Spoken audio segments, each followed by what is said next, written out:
Hey guys, welcome to Tyson's Fitness Tips podcast. If you want to lose weight, increase your energy, improve your health and fitness, and look your best, then you have come to the right place. My name is Tyson Brown. I'm a personal trainer, and my job is to help you transform your body by sharing with you the most up-to-date information on health and fitness. I'm going to distill it all down for you into bite-sized actionable steps that you can take immediately to see results quickly.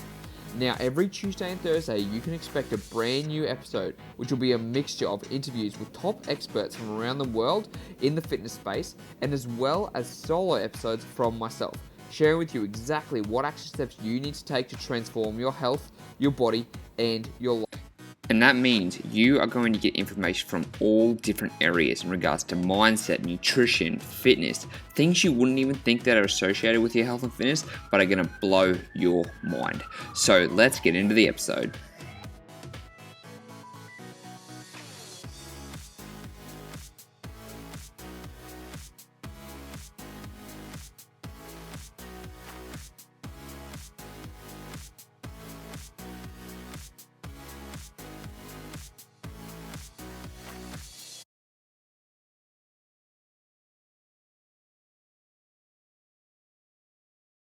Hey, before we get into the episode, I just want to let you know my brand new book, Ditch the Diet, has just come out and I'm giving away a couple of free copies. So if you want to go into the draw to win a free copy, all you have to do is share this podcast on your Instagram. All you have to do is click the share button, go to Instagram, put it in your stories, and then tag at Tyson the Trainer, and you'll go in the running. All winners will get the free copy of my book sent straight to your door, and I'm telling you, this book will be a game changer. So that's, once again, all you have to do is make sure that you take a screenshot, you share this, and you tag me on Instagram, and you will go into the running. All right, let's get into the episode. What's going on, guys? It is Tyson Brown here, back with another episode for Tyson's Fitness Tips. Now, today, I brought on a very special guest. The reason I wanted to bring on this special guest today is because she talks about a topic that a lot of people don't address, and it needs to be publicized more, because self-aware, self-care, body positivity, having a good mental picture about yourself is one of the most important things you can do. Because if you don't do that, you're going to constantly be chasing other people's opinion of what they think of you, and that is not a healthy mindset. So the special guest I'm bringing on today is Devon Moretti. Did I say that right, Devon? Is it Moretti? Yes, you did. Yes, you did. And she is from so Devon, please tell us about yourself and what exactly you do. I am an online entrepreneur, and my work expands in a lot of different areas, but mostly what I do is I offer online coaching where I work with women, and I do the whole fitness coaching thing. So while I talk a lot about like fitness and nutrition and creating workouts and all of the other stuff that comes with nutrition, I also touch a lot on the mindset piece of it all and dive into body positivity. So my entire message is changing your body not because you hate it, but because you love it, and taking care of yourself and really just focusing on you instead of doing all of and like what makes you feel the best, instead of doing all the things because you think you have to do them or because you think you have to look a certain way. It's really interesting you say that, because I think a lot of people, I know a lot of us do go off what other people's perceptions of they think of us, but also, what the media is portraying these days. Like, you've got to look this certain way, you've got to act this certain way, and trying to live up to somebody else's standards is not a good way to, have your own, I don't know, sense of security, sense of, like you said, self-awareness, being happy with what you actually look like. Yeah, absolutely. And I know for myself, growing up, I was constantly bombarded. Like I read magazines, I watched the Victoria's Secret fashion show, and then I listened to my stepmom, who was like always self-sabotaging herself and like talking about her image, and that really took a toll and impact on myself. And it rubbed off on me, and it was like, oh, okay, so I should look like this because the magazines are telling me, and because my stepmom is telling me that she shouldn't look this way, and like why should anybody love her when she looks this way. And when you're a little girl, those things easily ingrain in your head, and that's what you grow up believing.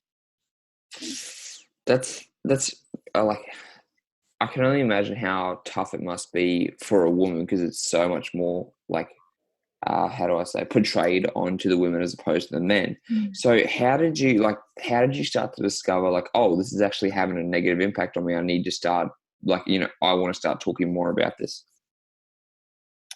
Well, for me, because I severely struggled with an eating disorder and body image issues, and realizing how many other people struggled with it, especially women, I decided that I wanted to, once I broke the cycle myself, wanted to help women break up with that same cycle and show them that fitness and nutrition can make their lives better and enhance their lives, and they can do it just because it makes them feel good and not just because they want to change their bodies. Um, and I wanted to give girls the tools and the steps to get to that place instead of always being in that self-sabotaging cycle where you start a new diet because you think like you aren't worthy enough, and then you end up falling off, and then it's just like this repetitive cycle that you get stuck in for a long time. Yeah, and like it might not ever stop. They might be doing that for the rest of their life. They get in this like stuck in this kind of loop of doing the same thing over and over again. Yeah, absolutely. And I know for myself, I had an eating disorder from high school until up and like 2 years ago. And so I can completely relate to the struggle. Hmm. It's funny, I think a lot of people. It's good that you actually realize that you did have an eating disorder because when I was younger, I experienced the same thing, and it was that "Oh, I want to get skinny, I want to," and like it's funny because I didn't think a lot of guys went through this, but like a lot of people don't think that they do have an eating disorder.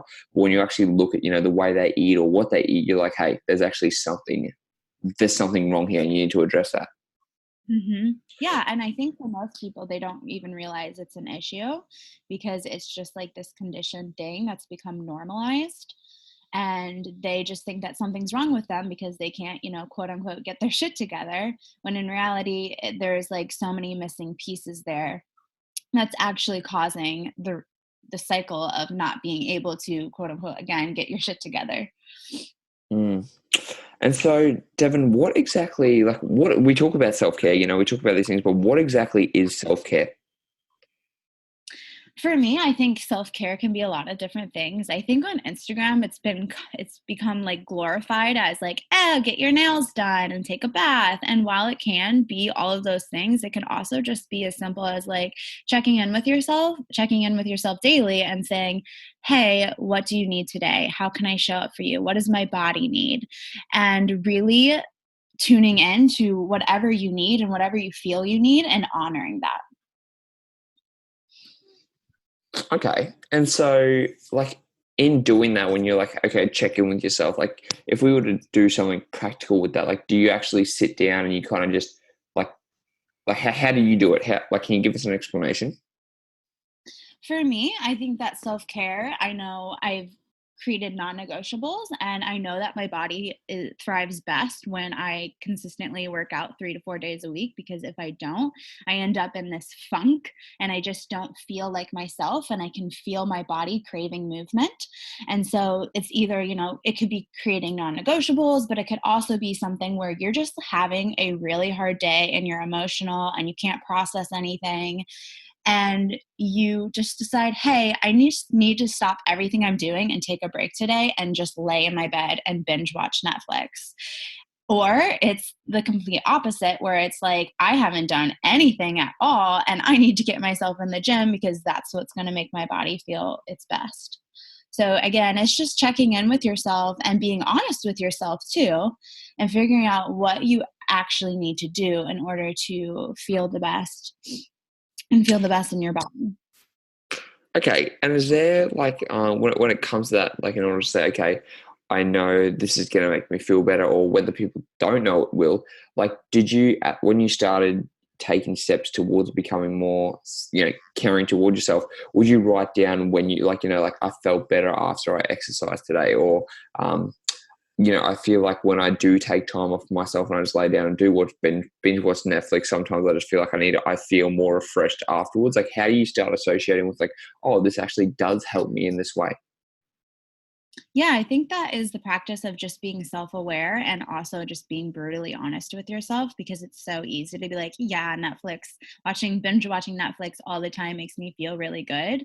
But if you actually get brutally honest with yourself, you realize like, hey, I actually don't feel energized in my body. I'm always exhausted and tired and my eyes are hurting because I'm staring at the screen all day, and bringing awareness to those things. And then that's when you can make those action steps to figure out what you need to do. And then I think on top of that, it's, um, pardon me, sorry, I like lost my train of thought. On top of that, I think it's just,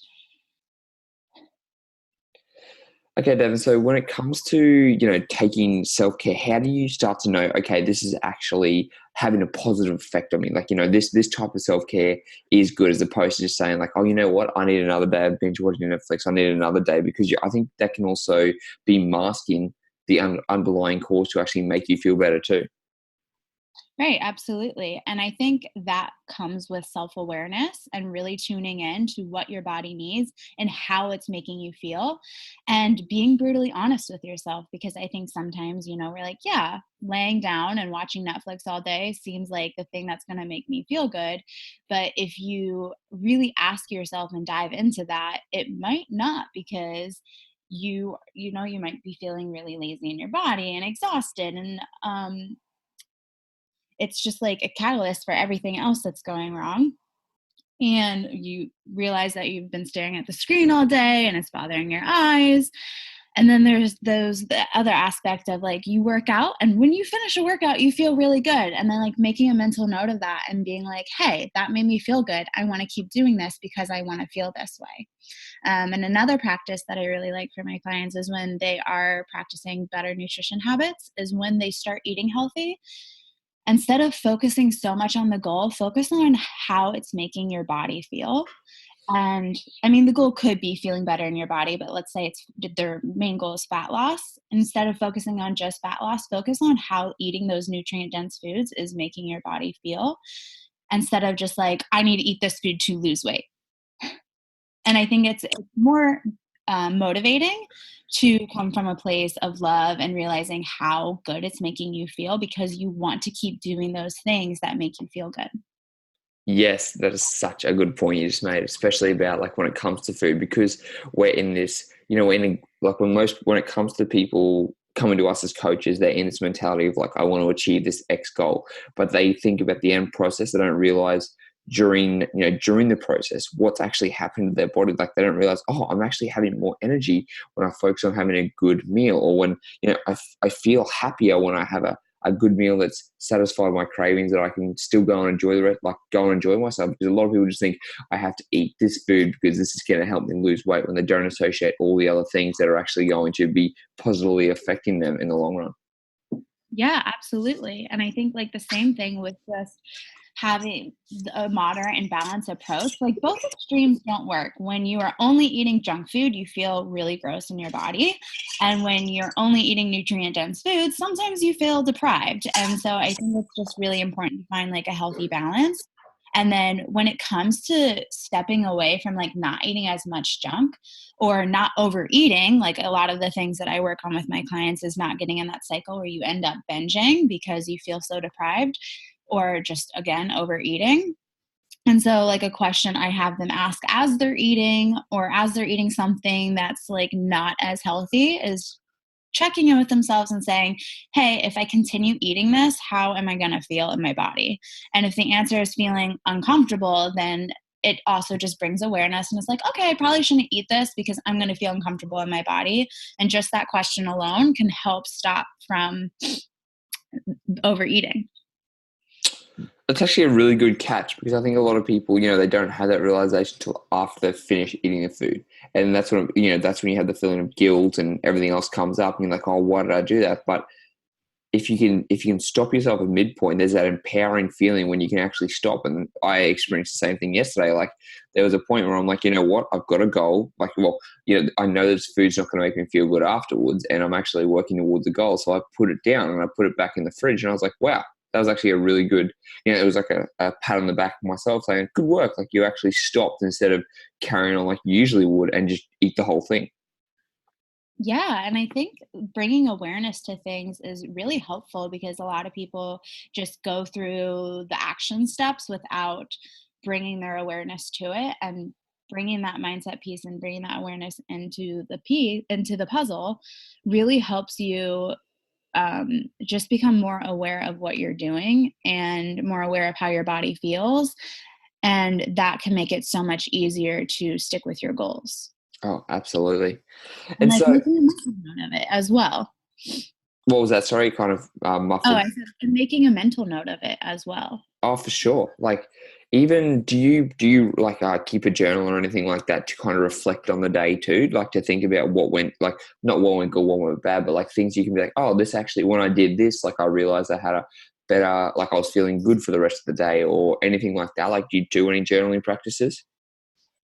I personally don't, but I Yeah. did when I was on my fitness journey and like trying to heal my relationship with food. And it's also a habit I have some of my clients do if they are struggling with their food or with just being consistent with things, and like either having like a win the day checklist. So it's like, yeah, I did all my habits today. I won the day. And like that's another way to be brutally honest with yourself, because if you have a chart of like all the days that you were winning, then you could see all the days that you were losing, and it's like a reflection of like, okay, I should probably step up my game if I actually want to hit my goals, because I'm not actually putting in the steps to get there. I'm not being as consistent as I should be.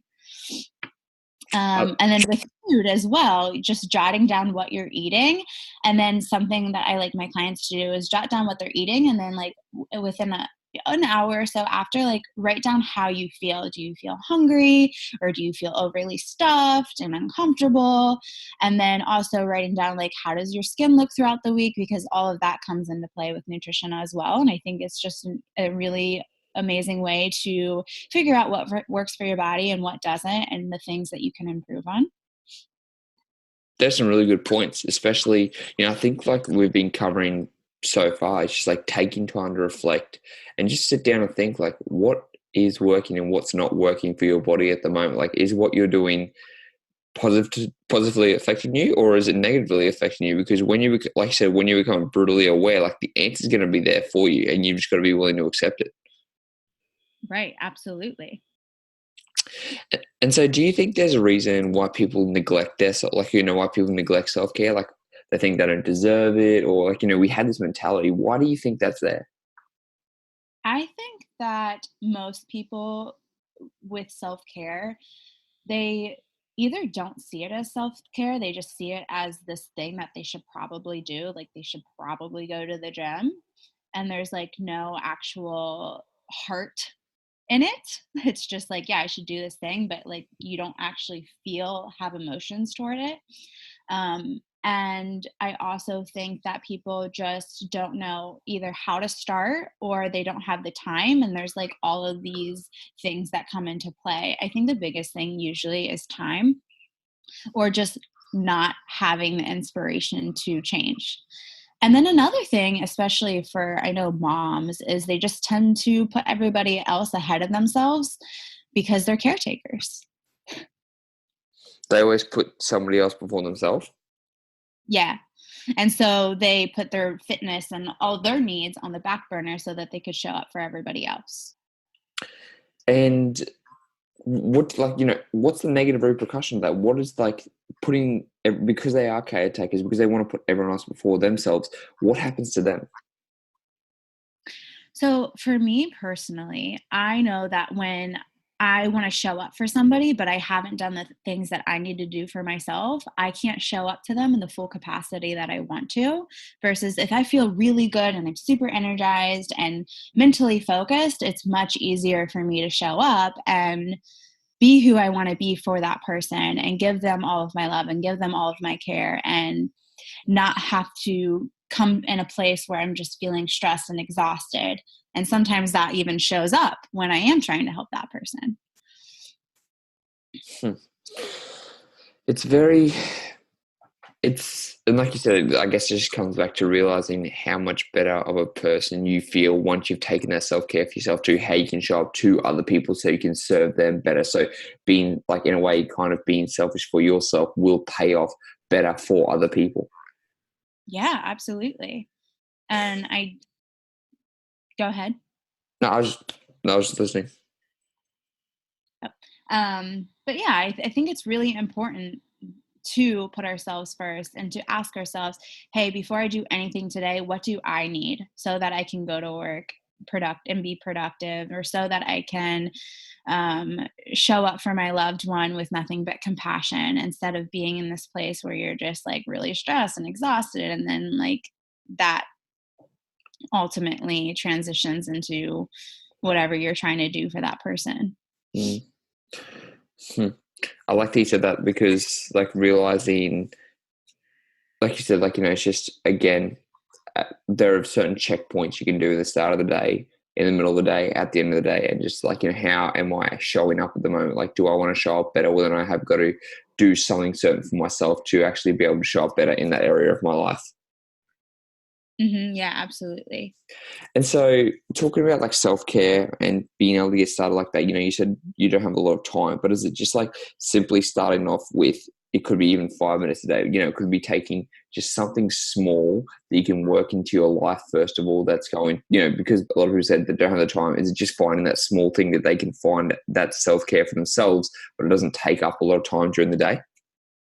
Yeah, so I think that's the biggest issue is, again, most people don't have time, but they don't realize that they can come up with a routine that fits their lives and fits their schedules and is adjustable, instead of trying to adhere to this like 5-day workout plan where you work out in the gym for 2 hours at a time. Like, of course you don't have time for that. I don't even have time for that. And so finding like a middle ground, and again, just starting small. So it could just be getting in the habit of walking every single day, or including vegetables in your meals, and then building upon that. And I think that is going to help you ultimately build the foundation and put those healthy practices into place, which ultimately sets you up for success, instead of like overhauling yourself with this impossible commitment. Absolutely. And I like how you said that, it's those micro steps, like, going for a 5 minute walk. Yeah, okay, it's a 5 minute walk, but it's a 5 minute walk. It's something, as opposed to doing nothing. It's putting in an extra serving of vegetables, and then it's like, oh, an extra serving of vegetables. But it's like, that will add up over time. You've just got to make those small changes first and then build on top of it from there. Yeah, something's always better than nothing. And I also think it's more motivating for somebody to start at a small step, and then like once they reach that step, then they can move to the next habit, because it's like, wow, I worked out 3 days a week, like I can do the next thing. And it's more rewarding, and they don't get they realize how easy it is to commit to something, and that they can do more. Absolutely. And that's, like you said, it just builds on that motivation. You feel better, you do more, and eventually you've got like a good cycle going, and you're investing slowly more into yourself, and you'll realize how much better you feel over time. But it's not going to happen overnight. But it is those small steps that build onto bigger results. Yeah, absolutely.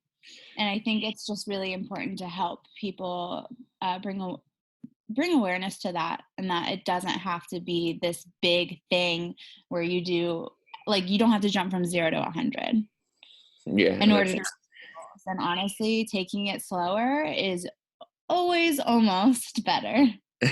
and that's, you're repeating what I preach so much. It's like, take the slow route. Yes, it's going to be slower, but you're going to be able to sustain it for longer periods of time, like probably for the rest of your life, when you build in those good habits and those foundations that are going to stick with you over time. Yeah, and I think also it's really important to realize that it might not even be slower, because when people typically jump on a diet, they don't actually get, and then they consistently fall back. They don't actually get anywhere, and it's not working. And so it's better to just do something that is working, and taking those smaller steps will actually get them there. Or like they say, they do stick to the plan for a month and they lose a tremendous amount of weight, but then they gain it all back because they realize they can't maintain it. Yep, And and we that's see why that it's all important too to often. build habits and things that, yeah, I mean, yeah, that's why it's important to build habits that can like be sustainable. Absolutely. I love that. And talking about that, Devin, like, we've talked about the self-care type thing, but what about body positivity? Like so many, especially in the fitness industry, like if you're on Instagram, apparently every single person on Instagram makes them look like they're a 10 out of 10. And and then you start to have negative connotations about yourself and you start to think that you don't look right or, you need to improve your body. So how do we start working on the body positivity side of things? Yeah, so I think there are a lot of steps that come into play when we're working on our body image. One of the things that I actually have my clients do is unfollow anybody on Instagram who makes them feel less or makes them feel like they're not good enough or triggers any type of negative emotion toward their self or their body image. Because I think just taking that out, it's like, again, being bombarded with all these messages. And so like, we can't prevent ourselves because from seeing all those messages because we're just going to see them, but we could also help, we can eliminate some of it. And I think that starts with our Instagram feed, especially because we are on it. And I know for me, when I was back in my dieting days, my Instagram feed was filled with all these people that were extremely lean and always working out and looks like they were living the perfect life. And I used it as a source of motivation without even realizing it was just making me feel like shit about myself.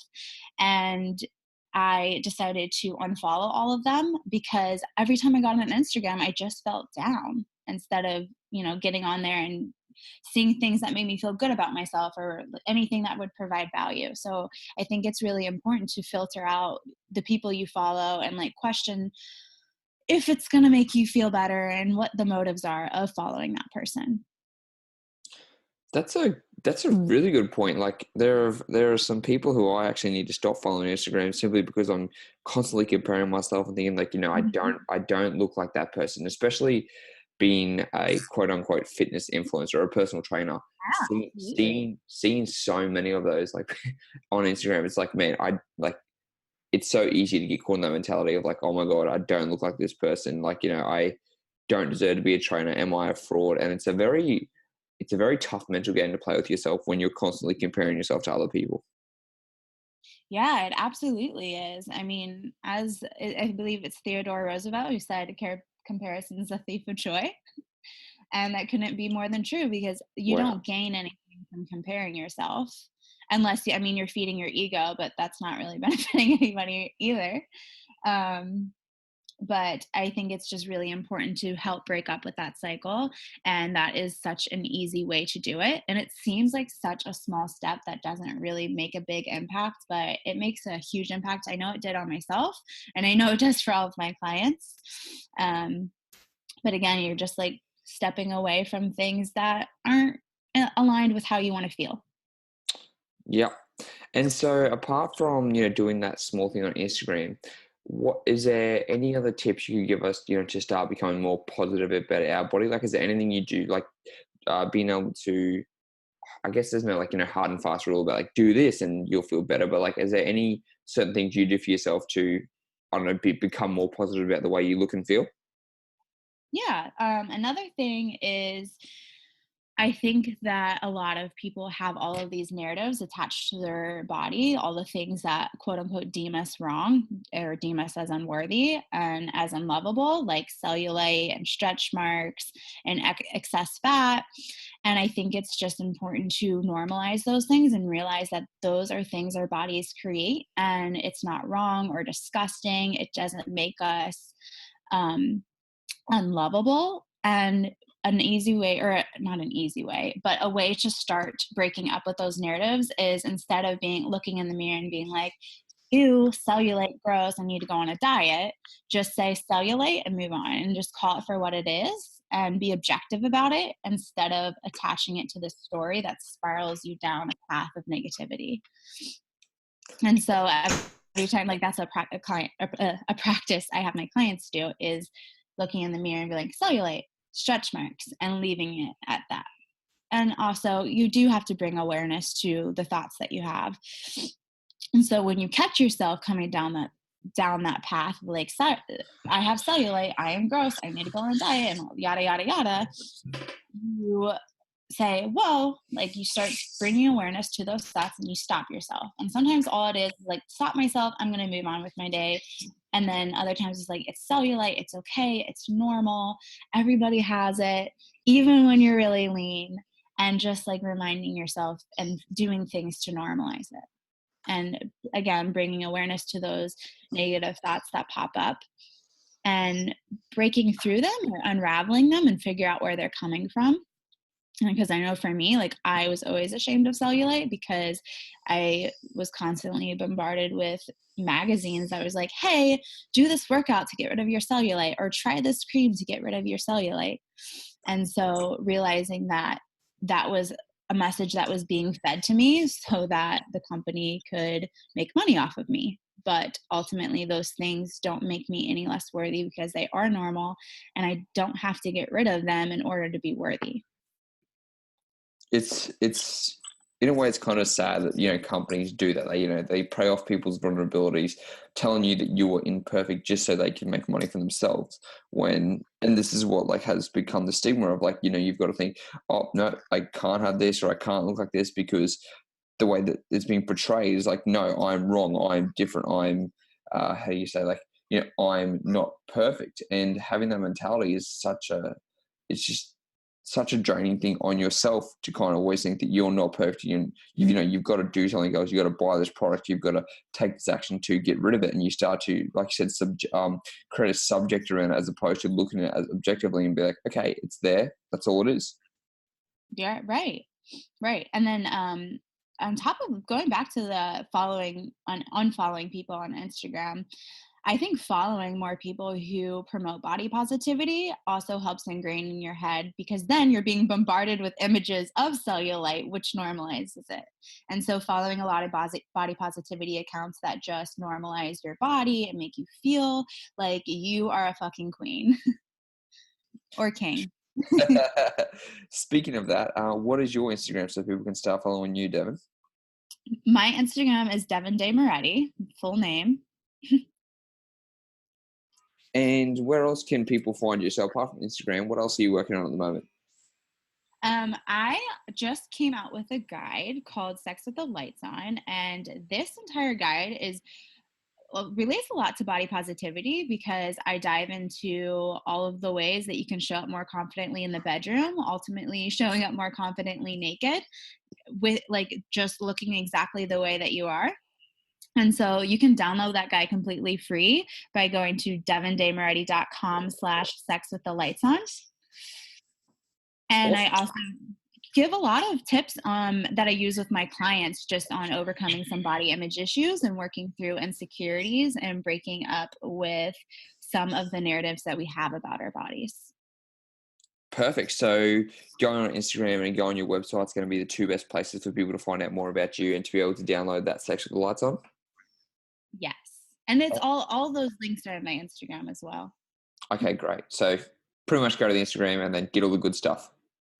Yep. Awesome.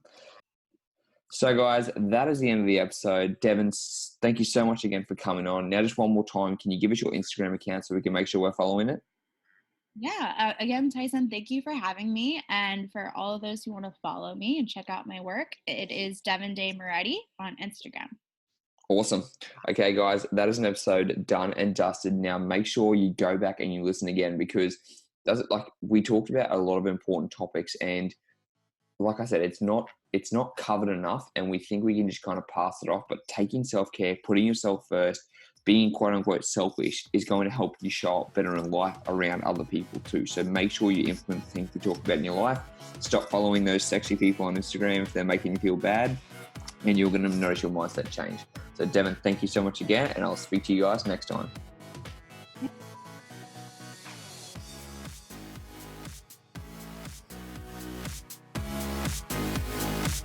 Hey guys, thanks so much for listening to the episode. I really appreciate it. Now, before you go, can you please do me one favor and go to the iTunes review and leave me a 5-star rating? That way it's going to help me reach more people with their health and fitness. And if you do that, whoever leaves a 5-star rating, I'll give you a free copy of my digital book. So all you have to do is just go get a 5-star, screenshot it, send it to me via Instagram at Tyson the Trainer, and you'll get a free copy of my digital book. Thank you so much, and I'll speak to you next time.